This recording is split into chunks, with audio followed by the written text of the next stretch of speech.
తెలంగాణలో భారతీయ జనతా పార్టీ పరిస్థితి ఒక అడుగు ముందుకు 2 అడుగులు వెనక్కి అన్నట్లుగా ఉందా? ప్రస్తుత రాజకీయ పరిణామాలను గమనిస్తే ఇది నిజమే అనిపించక మానదు. ఒకసారి తెలంగాణ రాజకీయ ముఖ చిత్రాన్ని పరిశీలిద్దాం. రాష్ట్రంలో ప్రస్తుతం రేవంత్ రెడ్డి నేతృత్వంలోని కాంగ్రెస్ ప్రభుత్వం అధికారంలో ఉంది. మరోవైపు ప్రధాన ప్రతిపక్షంగా బీఆర్ఎస్ కొనసాగుతుంది. కేటీఆర్, హరీష్ రావు లాంటి నేతలు క్షేత్రస్థాయిలో పార్టీకి ఎంత పట్టు ఉందో పక్కన పెడితే ప్రెస్ మరియు సోషల్ మీడియాలో మాత్రం చాలా యాక్టివ్గా ఉంటూ ప్రభుత్వాన్ని టార్గెట్ చేస్తున్నారు. దీనికి తోడు సొంత పార్టీ నేతలతో విభజించిన కవిత తెరాస అంటూ తనకంటూ ప్రత్యేకంగా ఒక మార్గాన్ని ఎంచుకొని సోషల్ మీడియాలో వార్తల్లో నిలుస్తున్నారనే చర్చ కూడా జరుగుతుంది. కమలం క్యాంపులో సైలెన్స్ ఎందుకు? మరి ఇలాంటి ఉత్కంఠభరిత వాతావరణంలో బీజేపీ పరిస్థితి ఏంటి?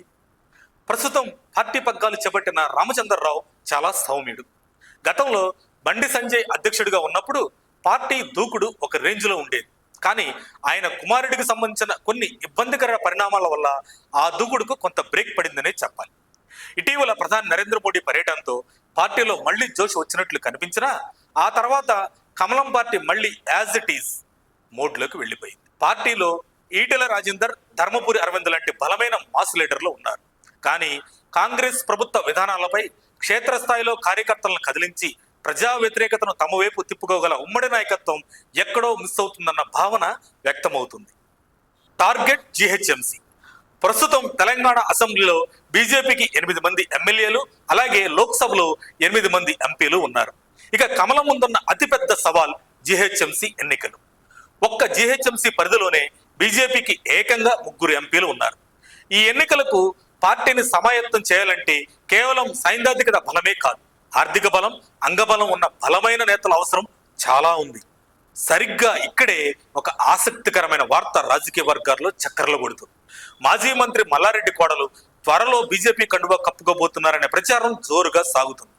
ఒకవేళ ఇదే జరిగితే గ్రేటర్ పరిధిలో బీజేపీకి అది ఒక పెద్ద ప్లస్ పాయింట్ అయ్యే అవకాశం ఉంది. మరి జీహెచ్ఎంసీలో బీజేపీ బాగా వేయాలంటే ఏం చేయాలి?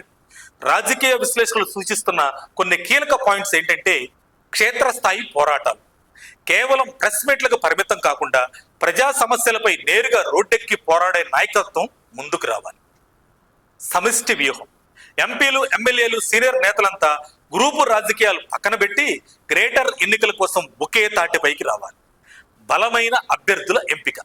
ఆర్థికంగా, సామాజికంగా పట్టున్న నేతలను, యువతను పార్టీలోకి ఆహ్వానించి వారికి సరైన బాధ్యతలు అప్పగించాలి.